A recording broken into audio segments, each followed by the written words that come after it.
Halo teman-teman sekalian yang datang menonton dan menonton video saya. Di sini saya akan mempresentasikan atau berbicara mengenai tugas kelompok atau UTS,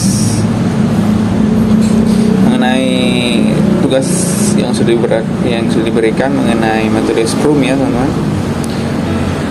Kelompok kita membahas mengenai pengembangan aplikasi marketplace berbasis Android dengan metode Scrum, studi kasus, marketplace, pakan ternak dan produk peternakan, pakan ID model penjualan. Jelas saya selesai teman-teman. Kita langsung saja masuk kepada materinya atau ini materinya, yaitu pengembangan marketplace pakan ID berbasis Android. Model penjualan pakan terdiri dari beberapa orang dengan masing-masing role dan terdiri dari product owner, Scrum Master, dan development team. Masing-masing role tersebut diperankan oleh pemilik usaha sebagai product owner, bisa disebut dengan project manager dalam project pakan. Karyawan sebagai Scrum Master yang bertugas juga sebagai sistem analisis, dan development team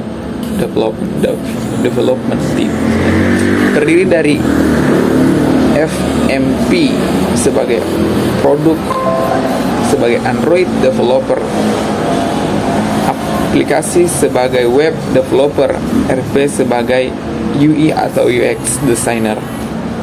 Mungkin teman-teman belum paham, nanti di video selanjutnya saya akan menjelaskan lebih jauh apa itu mengenai metode Scrum, khususnya Scrum Master Development Team ya teman-teman. Ya, kita lanjut pada bagian kedua, user stories. Sebelum melakukan kegiatan pengembangan produk aplikasi pakan, maka dibutuhkan analisis kebutuhan sistem yang berasal dari calon end user atau pengguna pakan. Dalam hasil wawancara dari beberapa calon pengguna pakan atau produk pakan dan peternak, didapat rincian user stories sebagai berikut. Yang pertama, A. Saya ingin mempromosikan produk saya ke konsumen dengan radius wilayah tertentu. Ya, paham ya teman-teman? Hanya dalam wilayah tertentu saja produk saya akan saya promosikan. Yang kedua, saya ingin transaksi penjualan produk saya dapat terekam dengan baik. Jadi semua transaksi yang saya lakukan dalam wilayah tertentu itu bisa terekam dengan baik.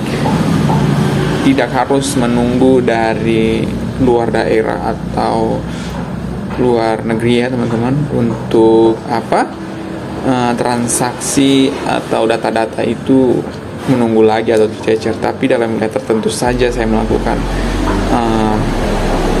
promosi produk saya. Berikutnya, dia saling berkesinambungan dengan bersaling keterkaitan satu dengan yang lain dari A sampai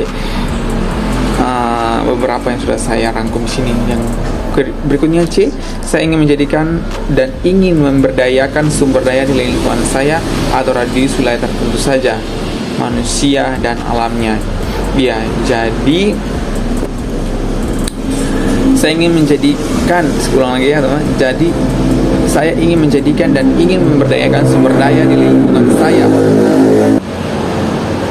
Ya, dalam radius atau wilayah yang sudah saya tentukan tadi, dengan mempromosikan produk dan ingin memperjual produk saya dapat terekam dengan baik, transaksi berjual dengan baik, dan juga ingin memberdayakan sumber daya lingkungan dan manusianya di wilayah tertentu itu,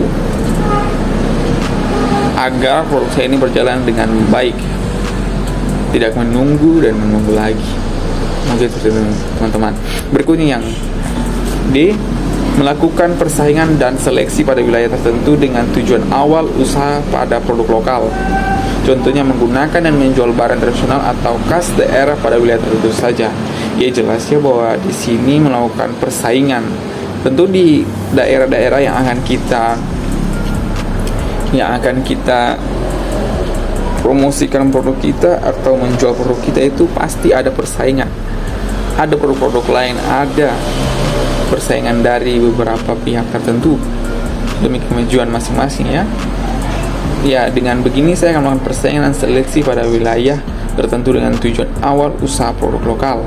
Ya, dengan menjual produk-produk lokal tradisional untuk melihat saingan kita, seleksi kita sampai di mana dan bagaimana akan kita lanjutkan atau tidak pada wilayah tertentu ya teman-teman. Berikutnya, yang terakhir, saya ingin member atau anggota tim merasa percaya bahwa dia ahli dalam bidang tertentu agar tidak ada ragu-ragu untuk menunggu.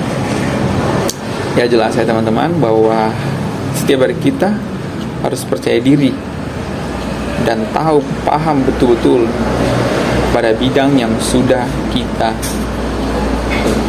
ingin jalankan. Tidak menunggu lagi, harus mengajar lagi dan mengulang lagi. Oke, kita lanjut. Produk backlog. Produk backlog. Pembuatan produk backlog dilakukan dengan dua cara. Pengumpulan data. Pertama itu berdasarkan wawancara langsung dari calon pengguna aplikasi Epakan yang sebelumnya telah didapatkan dari user stories. Kedua, yaitu dengan menganalisis aplikasi sejenis yang sebelumnya sudah ada. Daftar produk backlog Epakan ID dijelaskan pada tabel pertama. Ya, teman-teman bisa lihat ya, saya tidak membaca lagi, mungkin teman-teman bisa membacanya.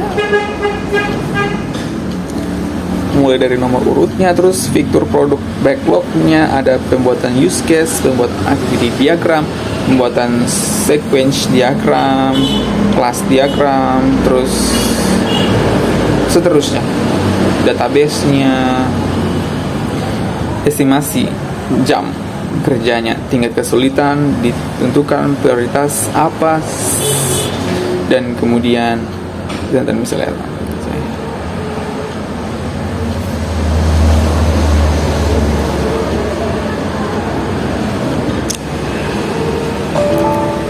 Oke, teman-teman, jelas ya untuk presentasi kita hari ini.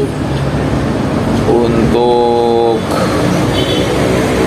selanjutnya saya harapkan dari teman-teman untuk bisa dapat like, comment, and subscribe-nya teman-teman, dan jangan lupa bagikan biar channel ini lebih berkembang atau saya lebih produktif lagi dalam menjalankan video-video saya selanjutnya.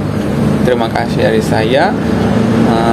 Sampai jumpa lagi di video-video saya selanjutnya.